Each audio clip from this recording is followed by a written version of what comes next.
মুনাফিকদের কাছে ফজর এবং জোহরের নামাজ সবচেয়ে ভারী মনে হয়। শুনুন, আল্লাহ রাসূল সাল্লাল্লাহু আলাইহি ওয়াসাল্লাম বলেছেন যে মুনাফিকদের সবচেয়ে বড় ভয়াবহ আলামত হচ্ছে তাদের কাছে ফজর এবং এশারের নামাজ, মানে রাতের দুটি নামাজ তাদের কাছে সবচেয়ে ভারী মনে হয়, অলসতা মনে হয়, আলসি মনে হয়। অতএব মুনাফিকদের এই আলামত, এই চিহ্নগুলো থেকে আমরা স্পষ্ট রূপে বুঝতে পারবো। যদি আমাদের কারোর মধ্যে এরকম গুণাগুণ থাকে, যদি এরকম গুণ কারোর মধ্যে ঢুকে যায়, তাহলে আপনাকে জানতে হবে আপনার মধ্যে মুনাফিকি চিহ্ন, মুনাফিকি আলামত ঢুকে রয়েছে। অতএব মুনাফিকি চিহ্ন বা মুনাফিকি আলামত যদি ঢুকে থাকে, আপনারা আমার এক নাম্বার কাজ হচ্ছে সেই পথ থেকে ফিরে আসা এবং আল্লাহর কাছে ক্ষমা প্রার্থনা করা। وننزل من القرآن ما هو شفاء ورحمة للمؤمنين ولا يزيد الظالمين إلا خسارا.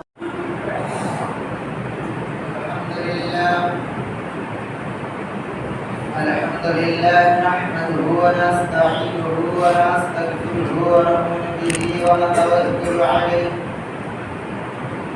ونعوذ بالله من شرور أنفسنا ومن سيئات أعمالنا.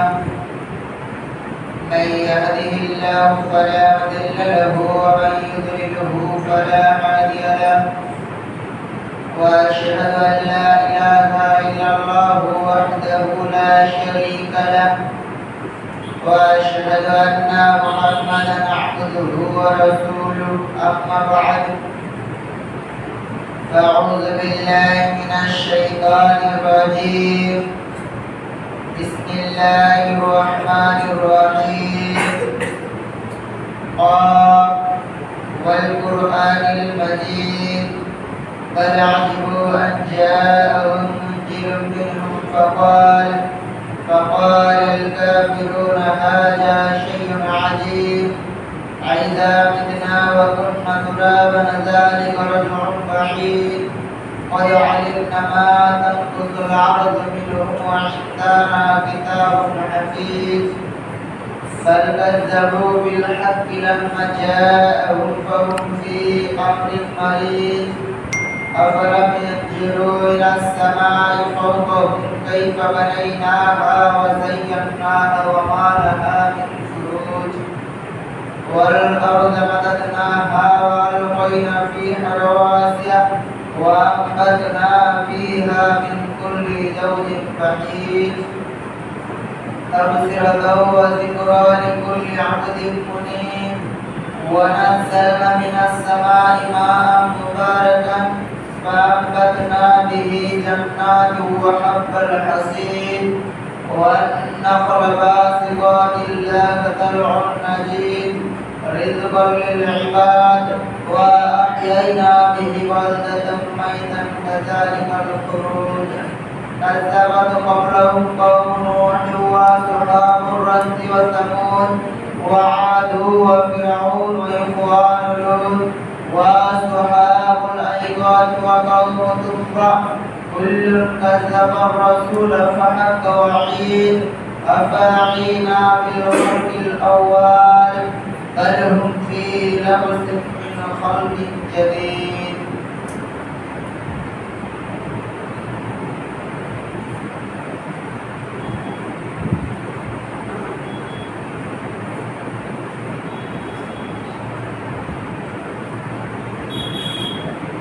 إن الحمد لله نحمده ونصلي على رسوله الكريم.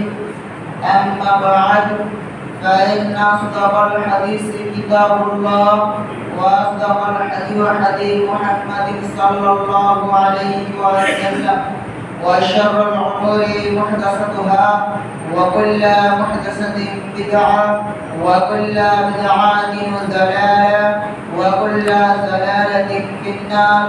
أما بعد،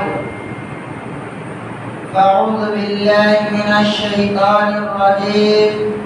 بسم الله الرحمن الرحيم. ইন্নাল মুনাফিকিনা ফি দারিল আসফালি মিনান নার ওয়া ইয়ান্তাজিদ লাহুম নাসীরা। আল-আয়াত। প্রশংসা মাত্রই আল্লাহ সুবহানাহু ওয়া তাআলা, সকলে বলি আলহামদুলিল্লাহ। এর পরে শেষ নবী হযরত মুহাম্মদ রাসূলুল্লাহ সাল্লাল্লাহু আলাইহি ওয়াসাল্লামের উপরে অগণিত দরুদ ও সালাম বর্ষিত হোক। সকলে বলি আল্লাহুম্মা আমিন। আল্লাহুম্মা সাল্লি আলাইহি আল্লাহুম্মা বারিক আলাইহি। আজকে আমি আপনাদের সামনে যে বিষয়টি নিয়ে আলোচনা করার ইচ্ছা করেছি, সে বিষয়টির নাম মুনাফিকি আচরণ ও তার ভয়াবহতা। প্রথমত আমরা জানব মুনাফিক শব্দটির শাব্দিক অর্থ কি। মুনাফিক শব্দটির শাব্দিক অর্থ হচ্ছে মিথ্যাচার করা। আরবিতে নিফাক শব্দটা থেকে এসেছে মুনাফিক। নুন, ফা এবং কফ তিনটি শব্দ নিফাক, তিনটি অক্ষর মিলে একটি শব্দ গঠিত হয়েছে নিফাক। সেই নিফাক শব্দটা থেকে এসেছে মুনাফিক, যার শাব্দিক অর্থ হচ্ছে মিথ্যাচার। শরীয়তের দৃষ্টিকোণে মুনাফিকের সংজ্ঞা আমরা পাব যে ব্যক্তি, এমন ব্যক্তি যে ব্যক্তি নিজেকে মুমিন, মুসলিম, ঈমানদার পরিচয় দিয়ে মুসলিমদের মধ্যে থাকে, কিন্তু তার মধ্যে ঈমানের কোনো রকম ছিটে ফুটে গন্ধ পর্যন্ত থাকে না, তাকে বলা হয় শরীয়তের দৃষ্টিতে মুনাফিক। যে ব্যক্তি সরাসরি ইসলামকে অস্বীকার করে, ইসলামকে মানে না, সে ব্যক্তি কাফের, কুফর, অস্বীকার করে। কিন্তু যে ব্যক্তি ইসলামকে মানার নামে ইসলামের মধ্যে থাকে, কিন্তু সে ইসলামের শরীয়তের যে হুকুম আহকাম, সে হুকুম আহকামকে মানে না, সে মানুষের মধ্যে প্রতারণা করে, মিথ্যাচার করে, তাকে শরীয়তের দৃষ্টিকোণে বলা হয় মুনাফিক। মুনাফিকের আলামাতে মুনাফিক মানে চিহ্ন, আলামাত মানে হচ্ছে চিহ্ন। মুনাফিকের চিহ্ন কি? মুনাফিকের চিহ্ন কি দেখে আমরা মুনাফিককে চিনতে পারবো? হাদিসের মধ্যে সম্পর্কে এসেছে, সহিহ বুখারী হাদিস নাম্বার 33। মুনাফিকের আলামত উল্লেখ করা হয়েছে যে এক, মুনাফিকরা কথায় কথায় মিথ্যা কথা বলে। এক নাম্বার আলামত, মুনাফিকরা কথায় কথায় মিথ্যা কথা বলে। অর্থাৎ আমাদের মধ্যেও যদি এমন কোনো ব্যক্তি থাকে যাদের অভ্যাস হচ্ছে কথায় কথায় মিথ্যা কথা বলা, তাহলে জানতে হবে তার মধ্যে মুনাফিকের একটি আলামত বা চিহ্ন পাওয়া গিয়েছে। অর্থাৎ মুনাফিকের এক নাম্বার আলামত হচ্ছে কথায় কথায় মিথ্যা কথা বলা।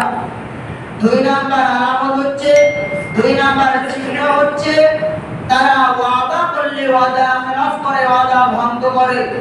ওয়াদা ভঙ্গ করে মানে আপনি কোনো কিছু করার অঙ্গীকার করলেন, সে যে কোনো বিষয়ের উপরে হতে পারে, যে কোনো কথার উপরে হতে পারে।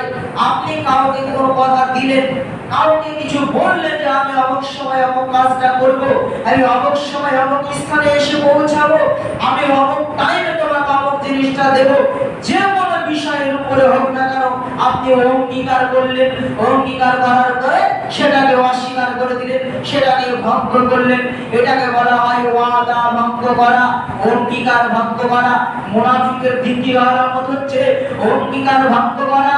আজকেও যদি আমাদের সমাজে এমন কোনো ব্যক্তি থাকে যিনাদের মধ্যে এইরকম গুণাগুণগুলো পাওয়া যায়, তাহলে তাকে জানতে হবে যে আমার মধ্যে মুনাফিকি আলামত ঢুকে গেছে।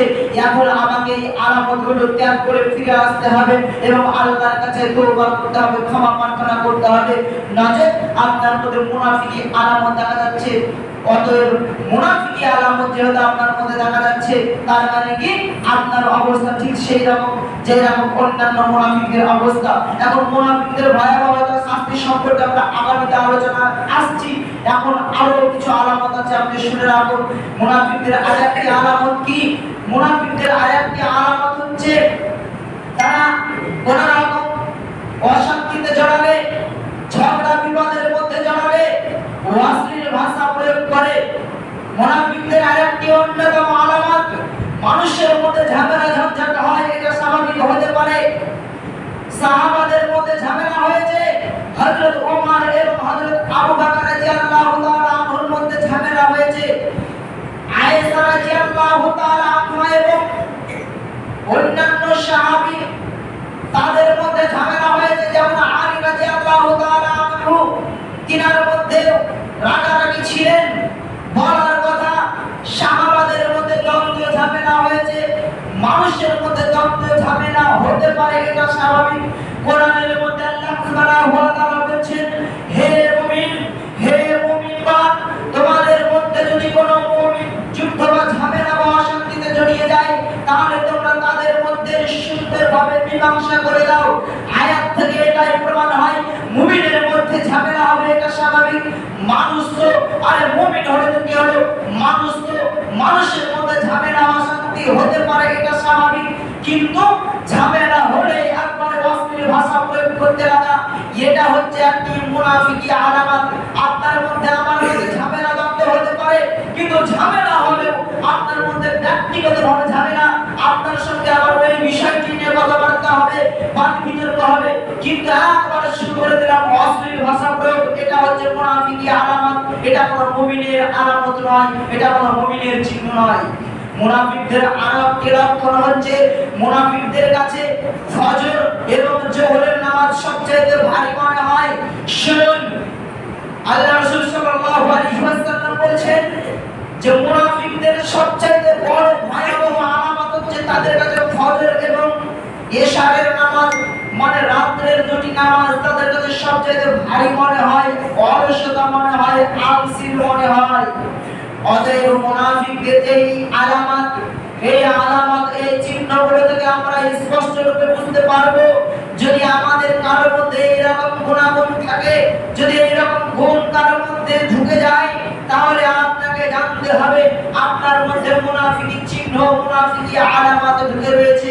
অতএব মুনাফিকি চিহ্ন বা মুনাফিকি আলামত যদি ঢুকে থাকে, আপনারা আমার এক নাম্বার কাজ হচ্ছে সেই পথ থেকে ফিরে আসা এবং আল্লাহর কাছে ক্ষমা প্রার্থনা করা। বলছিলাম মুনাফিক তো এখানে একটা প্রশ্ন জাগবে, আরে আমরা কিভাবে মুনাফিক হই?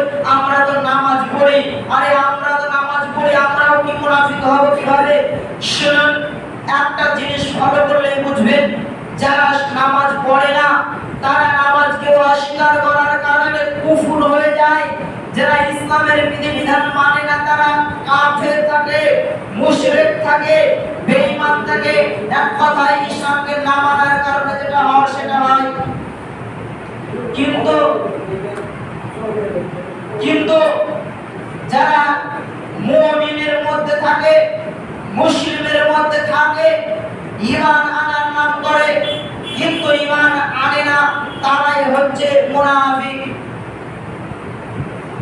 মুনাফিক রাসূল সাল্লাল্লাহু আলাইহি ওয়াসাল্লামের যুগে ছিল।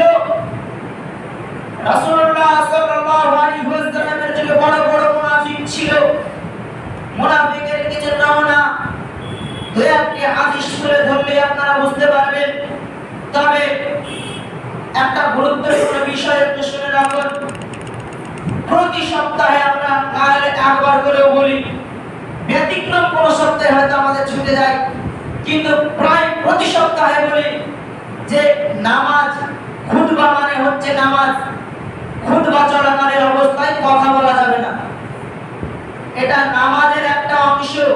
প্রতিদিন জোহরের নামাজ 4 রাকাত পড়ছেন, হঠাৎ আজকে একদিন 2 রাকাত, একটু কি বিবেকে প্রশ্ন জাগে না? খুতবা হচ্ছে নামাজের অংশ। অতএব খুতবা চলার সময় কথা বলা যাবে না। কথা বললে নামাজ বাতিল যেমন হয়ে যায়, ঠিক তেমনি এটাও বাতিল হয়ে যাবে। অতএব কথা বলা যাবে না।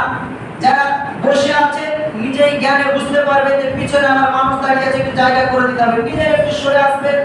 যারা পিছনে আছেন আপনারাও একটু নিজে বুঝে নেবেন, এই কথা বলাবলি করবেন না, নিজেদের মধ্যে একটু যেভাবে সম্ভব ম্যানেজ করবেন, কিন্তু নামাজ চলা অবস্থায় কথা বলবেন না।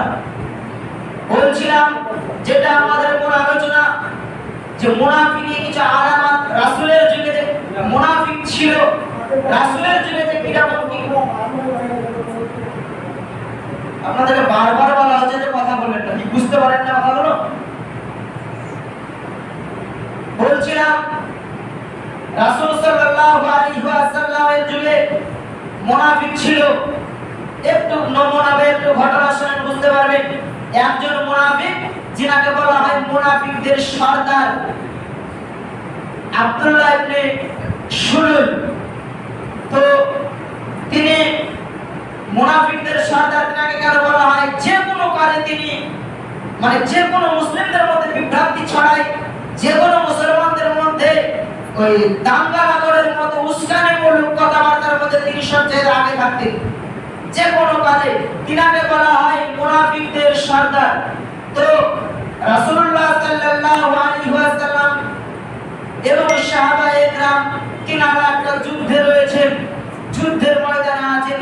যুদ্ধের ময়দান থেকে ফিরে আসার সময় এক জায়গাতে তিনারা দাঁড়িয়েছেন, আর আয়েশা রাদিয়াল্লাহু তাআলা আনহা তিনি পায়খানা বা টয়লেটের জন্য একটু বাইরে গেছেন, দূরে গেছেন। ঠিক সেই সময়তে কাফেরা যারা দল ছিল সবাই চলে এসেছেন, মুসলিমদের কাফেরা যত ছিলেন দল চলে এসেছেন। কিন্তু আয়েশা রাদিয়াল্লাহু তাআলা আনহা আস্তে আস্তে দেখছেন তার গলাতে একটা হার ছিল, মালা ছিল, সেটা নেই, পড়ে গেছে। তিনি সেটাকে খুঁজতে খুঁজতে আরো দেরি করে ফেলেছেন। এসে দেখেন সবাই শেষ, এখন সে বসে আছেন। সে জানছেন যে সব শেষে একজন দেখতে থাকেন, কাফেরা চলে যাওয়ার পরে একজন দেখতে থাকে যে কোনো কিছু আমাদের পড়ে আছে কিনা। ওদের যিনি সর্বশেষে দেখতে আসবেন তিনি অবশ্যই আমাকে পাবেন, তিনি আমাকে নিয়ে যাবেন। তিনি নিশ্চিন্ত বসে আছেন একটু চিন্তিত অবস্থায়। ঠিক সেই অবস্থায় একজন সাহাবা ওই চেকিং এর জন্য চলে এসেছে। এসে দেখছে আয়েশা রাদিয়াল্লাহু তাআলা একাই বসে আছে। তিনি ইন্না লিল্লাহি ওয়া ইন্না ইলাইহি রাজিউন পড়লেন। পড়ে আয়েশা রাদিয়াল্লাহু তাআলা তাকে উঠে বসিয়ে নিয়ে উটের লাগাম ধরে হাঁটতে হাঁটতে নিয়ে যাচ্ছেন। আর ঠিক ওই সময়তে এই যে এই মুনাফিকদের সর্দার তিনি দেখেছেন। দেখার পরে তিনি সেটাকে নিয়ে বিভ্রান্তি ছড়িয়ে দিলেন। তিনি খোঁজ রাখলেন না যে কি ব্যাপার, এমন কেন, কি হয়েছিল, কোথা থেকে পাওয়া গেল আয়েশাকে, আয়েশা কেন আপনার সঙ্গে সাহাবাকে জিজ্ঞাসা করলেন না, কোনো কিছু বোঝার নাই, দেখার না, জিজ্ঞাসা নেই। দিল একটা বিভ্রান্ত ছড়িয়ে যে অমুক সাহাবীর সাথে আয়েশা রাদিয়াল্লাহু তাআলা আনহা গোটা রাত ছিলেন, কাফেরা চলে এসেছেন মুসলিমদের দল, অথচ তিনি একাই ছিলেন, কে পরে আসছে। এই যে একটা বড় মিথ্যাচার ছড়িয়ে দিলেন, মুসলমানদের মধ্যে একটা বড় ধরনের বিভ্রান্ত ছড়িয়ে পড়লো। যারা মুনাফিক তাদেরকে আপনারা রক্তামাশা আনন্দ লেগে গেল, এটা নিয়ে আপনারা বিশাল আকার ধারণ করলেন। আর ঠিক সেই অবস্থায় আয়েশা রাদিয়াল্লাহু তাআলা আনহা, তিনার খুব মন খারাপ। তিনি একমাত্র একটাই কথা বলছেন, আল্লাহ আমি কোনো দোষ করিনি, আমি নির্দোষ। অতএব যে তুমি হোক আল্লাহ, আপনি আমার সত্যতা প্রকাশ করবেন।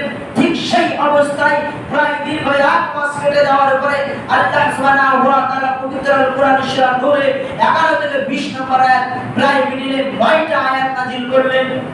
9টা আয়াতের মাধ্যমে আল্লাহ সুবহানাহু ওয়া তাআলা আয়েশা রাদিয়াল্লাহু তাআলা আনহাকে নির্দোষ প্রমাণ করে ছাড়লেন, নির্দোষ প্রমাণ করলেন। এই হচ্ছে আল্লাহর হচ্ছে কারিশমা। বলছিলাম এখানে কয়েকটা শিক্ষণীয় বিষয় আছে। এক, মুনাফিকদের কাজ হচ্ছে কোনো কিছু তদন্ত না করে দেখা মাত্রই ছড়িয়ে দেওয়া খবর। মানে কি, সেটাতে ভালো হবে কি মন্দ হবে দেখার নাই, সেটাতে কি হবে সেটা বোঝার নাই। তার কাজ হচ্ছে সমাজে এমন কোনো খবর ছড়ানো যেটার মাধ্যমে গন্ডগোল সৃষ্টি হবে, যেটার মাধ্যমে অশান্তি সৃষ্টি হবে। এদের কাজই হচ্ছে এটা। ওই যে আমরা প্রথমে পড়ে শুনেছি মুনাফিকদের আলামত হচ্ছে কথায় কথায় মিথ্যা কথা বলা। এর মধ্যে দেখেন এটা একটা মুনাফিক, ওর কাজই হচ্ছে মিথ্যা কথা বলা। ও কোনো কিছু তদন্ত করে দেখার জন্য ওর প্রয়োজন মনে হয় না, কোনো জিনিস ওর বোঝার প্রয়োজন মনে হয় না। হাদিসের মধ্যে এসেছে, হাদিসে পড়ে হাদিসের ব্যাখ্যা, মুনাফিকরা হবে মিষ্টি ভাষী, মুনাফিকদের হবে মিষ্টি কথা। তারা মানুষের মধ্যে মিষ্টি মিষ্টি কথা বলে মানুষের মধ্যে থাকে, কিন্তু তাদের যে অবস্থা, তারা আপনার কাছে আসবে একরকম চেহারায়, আপনার কাছে মিষ্টি মিষ্টি সুন্দর সুন্দর কথা বলে একরকম ভাবে চলে যাবে, এবং তারা তাদের কাছে গিয়ে, তাদের নেতার কাছে গিয়ে, কাফেরদের কাছে গিয়ে আবার ওই কথাগুলো বলবে আর সুন্দর হাসবে এবং আনন্দ করবে আর মজা করবে। জানিস আজ অমরকে এই করে বোকা বানিয়েছি, জানিস আজ অমরকে ওই করিয়েছি, এইরকম তারা মিথ্যাচার করবে। এ হচ্ছে মুনাফিকদের আলামত। হাদিস প্রায় এই হাদিস শেষের দিকে, কিন্তু মুনাফিকদের যে ভয়াবহতা, হাদিস অনেক কিন্তু সময় শেষের দিকে, খুব বেশি আর বলার মতো সময় নাই। আমরা বলছিলাম এই যে মুনাফিকদের আলামত, মোটামুটি মুনাফিক সম্পর্কে আমরা বুঝতে পারলাম। এখন আমরা জানবো মুনাফিকদের ভয়াবহতা কি। আল্লাহ সুবহানাহু ওয়া তাআলা বলেছেন পবিত্র আল কুরআন সূরা নিসা সূরা নম্বর 4 আয়াত নম্বর 145, ইন্নাল মুনাফিকিনা, আল্লাহ তাআলা বলেছেন নিশ্চয়ই মুনাফিকরা তাদের ভয়াবহ অবস্থান হবে জাহান্নামের শেষ স্তরে। নিশ্চয়ই মুনাফিকদের অবস্থান হবে জাহান্নামের শেষ স্তরে। মুনাফিকদের যে স্থান সেটা জাহান্নামের শেষ স্তরে। তারপর আল্লাহ তাআলা বলেছেন ওদের জন্য কোনো সহযোগী থাকবে না, ওদের জন্য কোনো সহযোগিতা থাকবে না। আল্লাহ সুবহানাহু ওয়া তাআলা বলেছেন মুনাফিকদের অবস্থান হচ্ছে জাহান্নামের শেষ স্তরে। জাহান্নামের শেষ স্তর মানে কি জানেন? জাহান্নামের যে আগুন রয়েছে, জাহান্নামের যে তাপ রয়েছে, জাহান্নামের যে শাস্তি রয়েছে, সেটা যত তলে যাবে তত কঠিন, যত তলে যাবে তত কঠিন, যত তলে নামবে তত কঠিন। অতএব জাহান্নামের শেষ স্তরে মুনাফিকদের অবস্থান মানে মুনাফিকদের সবচাইতে ভয়াবহ শাস্তি। মুনাফিকদের শাস্তি হচ্ছে সবচাইতে ভয়াবহ, মানে ওরা জাহান্নামের শেষ স্তরে থাকবে। এখন জাহান্নাম কত গভীর, জাহান্নাম সম্পর্কে একটা হাদিস শুনলে বুঝতে পারবেন। আল্লাহ রাসূল সাল্লাল্লাহু আলাইহি ওয়াসাল্লাম সাহাবাদেরকে নিয়ে একদিন মিটিং করছেন, বসে আছেন মসজিদের মধ্যে। ঠিক এই অবস্থায় একটা বিকট শব্দ শোনা গেল। তারপরে সাহাবাদেরকে আল্লাহ রাসূল বলেছেন একটা শব্দ শোনা গেল, এটা কি তোমরা কি জানো? তখন সাহাবা বলেন জি আল্লাহ রাসূল আমরা জানি না। আল্লাহ রাসূল তখন বলেন এটা একটা পাথর, যে পাথর জাহান্নামে ফেলা হয়েছিল আজ থেকে প্রায় 70 বছর আগে। ওই পাথরটা আজকে জাহান্নামের তলদেশে এসে পৌঁছেছে। এই যে জাহান্নামে এসে পড়েছে, পড়ার একটা শব্দ। অতএব শুনবেন জাহান্নামে আজ থেকে 70,000 বছর আগে ফেলা হয়েছিল, আর আজকে এসে জাহান্নামের তলদেশে পৌঁছেছে। আর ওই শব্দটা সাহাবারা শুনতে পাচ্ছেন। এখন আপনি বলেন জাহান্নামে একটা পাথর আসতে যদি এতদিন সময় লাগে, জাহান্নাম কত গভীর, জাহান্নাম কত গভীর। শুনুন আলোচনার মূল সারমর্ম আমরা সংক্ষিপ্ত সময়ের মধ্যে আপনাকে যেটা বোঝাতে চাইছি সেটা হচ্ছে মুনাফিকের কাজ হচ্ছে দ্বিমুখী আচরণ। আপনার কাছে একরকম আচরণ করবে, আপনার সঙ্গে এসে একরকম এক মুখে এক কথা বলবে, তার সামনে গিয়ে আরেক কথা বলবে। এটা হচ্ছে মুনাফিকদের অন্যতম লক্ষণ। মুনাফিকদের আরেকটা লক্ষণ কি? মুনাফিকরা হবে মিষ্টি ভাষী।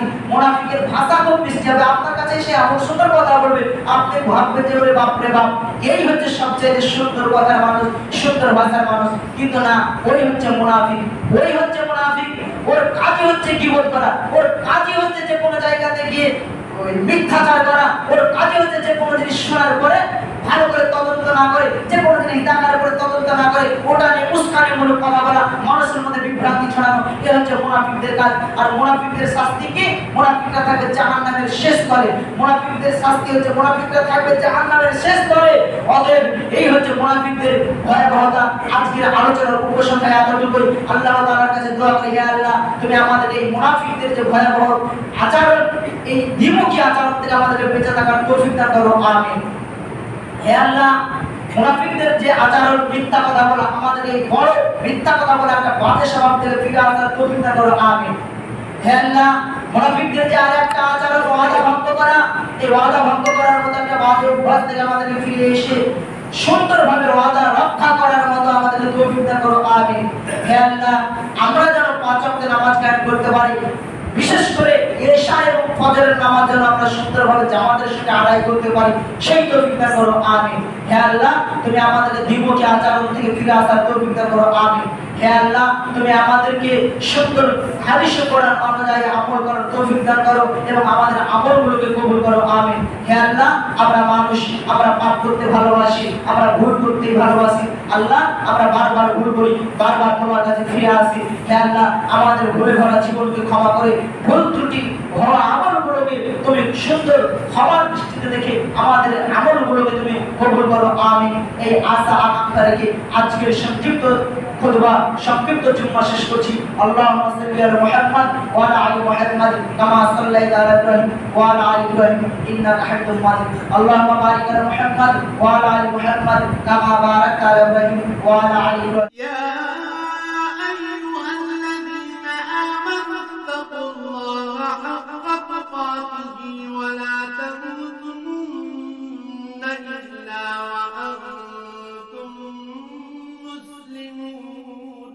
হে মানুষ, তোমরা যারা ঈমান এনেছ আল্লাহকে ভয় করো, ঠিক যতটুকু ভয় তাকে করা উচিত।